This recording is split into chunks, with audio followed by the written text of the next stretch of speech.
नमस्कार, मैं हूं आपका दोस्त विजय विद्रोही। आप मुझसे जुड़ चुके हैं, इसके लिए आप सबका तहे दिल से शुक्रिया।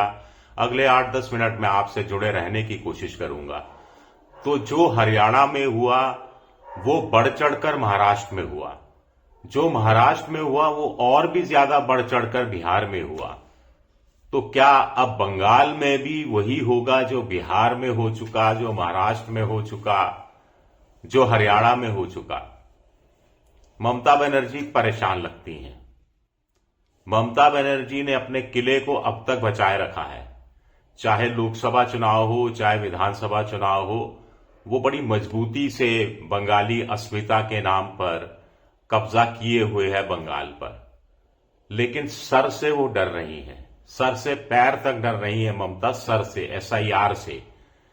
क्योंकि बिहार में 65 लाख लोगों के नाम शुरुआती दौर में काट दिए गए, दूसरे दौर में 21 लाख नाम जोड़ दिए गए और 3.5 लाख नाम काट दिए गए।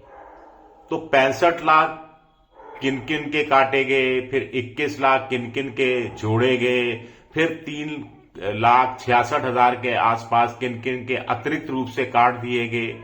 कुल मिलाकर करीब 42 से 45 लाख नाम काट दिए गए। तो ममता को यह बात परेशान कर रही है। क्यों परेशान कर रही है, इसको मैं आपके सामने रखने की कोशिश करूंगा। कुल मिलाकर बिहार चुनाव के दौरान मोदी जी ने कहा कि हम रिकॉर्ड तोड़ हाल के सालों में जो बहुमत नहीं मिला उतना बहुमत लेकर आएंगे और लेकर आ गए। अब बिहार चुनाव जीतने के बाद कह रहे हैं कि जो कुछ बिहार में हुआ उसे बंगाल में भी दोहराया जाएगा, बंगाल में भी जंगल राज खत्म किया जाएगा। अब आप कहेंगे कि पिछली बार तो बीजेपी 2021 में पिछले विधानसभा चुनाव में 30% वोट जरूर लेकर आई, लेकिन सीटों की संख्या तो सिर्फ 77 ही रही। आप कहेंगे 2016 में बीजेपी 10% वोट लेकर आई और सिर्फ 3 सीटें थी। 2006 में सिर्फ 2% वोट लेकर आई, लेकिन 2006 में जो बीजेपी 2% वोट लेकर आती है वो 2021 में बढ़कर 30% पर हो जाती है। यहां परसेंटेज से ज्यादा कितना वोट किसको मिला, ममता को कितना मिला पिछले लोकसभा चुनाव में और पिछले विधानसभा चुनाव में, ये ममता के लिए चिंता का सबब बना हुआ है। कुछ लोग आत्महत्या कर चुके, रिवर्स माइग्रेशन शुरू हो गया, ममता ने कैंप लगाने शुरू कर दिए। वो जानती हैं कि वो एसआईआर पर रोक नहीं लगवा सकती। जब बिहार की एसआईआर पर पूरा चुनाव निपट गया, अभी तक सुप्रीम कोर्ट का फैसला नहीं आया, तो सुप्रीम कोर्ट जाने का भी कोई फायदा उस रूप में नजर नहीं आता। अब पिछला विधानसभा चुनाव 2021 का था, उसमें ममता बनर्जी को 2,87,00,000 के आसपास वोट मिला था। 2,87,00,000 के आसपास वोट मिला था और बीजेपी को 2,28,00,000 के आसपास वोट मिला था। उस बीजेपी को जिसको 2016 के विधानसभा चुनाव में 50 लाख के आसपास वोट मिला था। तो करीब 1.5 करोड़ वोट बीजेपी ने बढ़ा लिए थे। ये ममता की परेशानी का सबब है। हालांकि पिछले विधानसभा चुनाव में ममता को 59 लाख वोट एक्स्ट्रा मिले थे बीजेपी से और सीटें तो 221 के आसपास थी 294 में से, फिर भी ममता बनर्जी आश्वस्त नजर नहीं आ रही। लोकसभा चुनाव में ममता की पार्टी को 2,75,00,000 के आसपास वोट मिला, 42 में से 29 सीटें मिली। बीजेपी 12 सीटों पर सिमट कर रह गई, वो बीजेपी जो 2019 के लोकसभा चुनाव में 18 सीटें जीती थी। तो इस हिसाब से तो देखा जाए ममता के पक्ष में चीजें जाती दिखती हैं। लेकिन बीजेपी को वोट कम नहीं मिला, 2,33,00,000 वोट मिल गया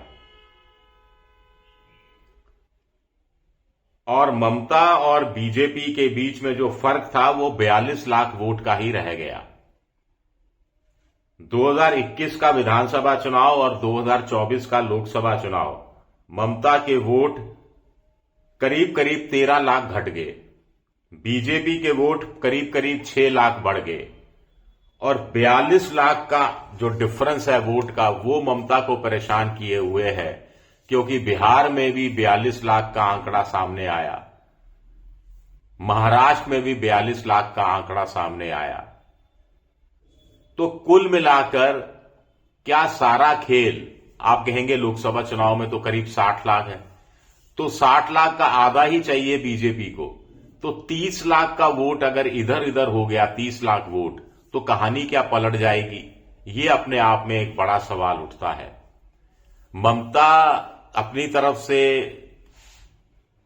महिलाओं के बीच में दीदी के नाम से मशहूर है, पत्रकारों के बीच में भी दीदी के नाम से मशहूर है और वहां की महिलाएं भी ममता को दीदी कहती हैं।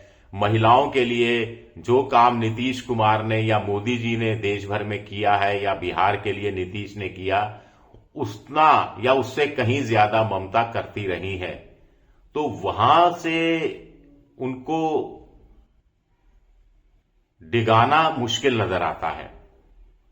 मोदी जी तो अब जीविका दीदी, लखपति दीदी बोल रहे हैं, ममता को तो कब से लोग दीदी दीदी दीदी बोल रहे हैं।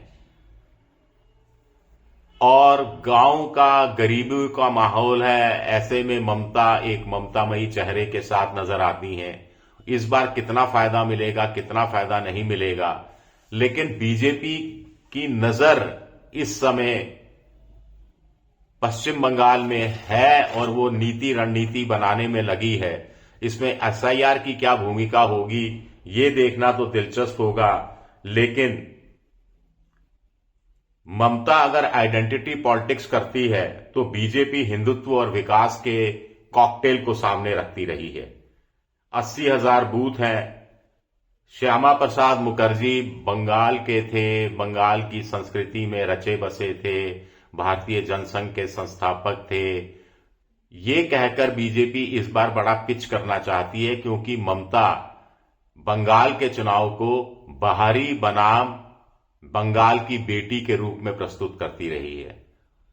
बाहरी यानी आउटसाइडर, आउटसाइडर यानी बीजेपी वर्सेस बंगाल की बेटी यानी मां, माटी, मानुष की बात करने वाली ममता।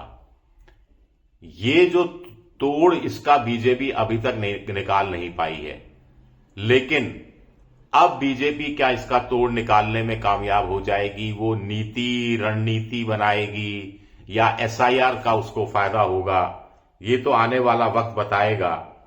लेकिन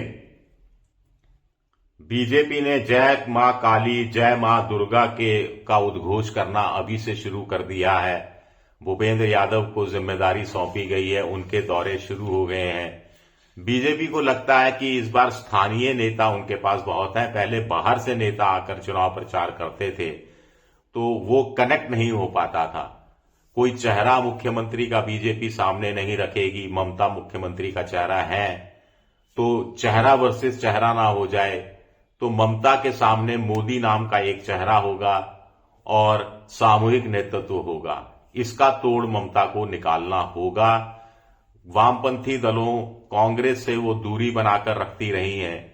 इस बार क्या कोई गठबंधन काम करेगा, ये देखना भी दिलचस्प रहेगा। शुक्रिया, बहुत बहुत शुक्रिया मेरा वीडियो देखने के लिए। पसंद आए तो लाइक कीजिए, सब्सक्राइब कीजिए, शेयर कीजिए। शुक्रिया।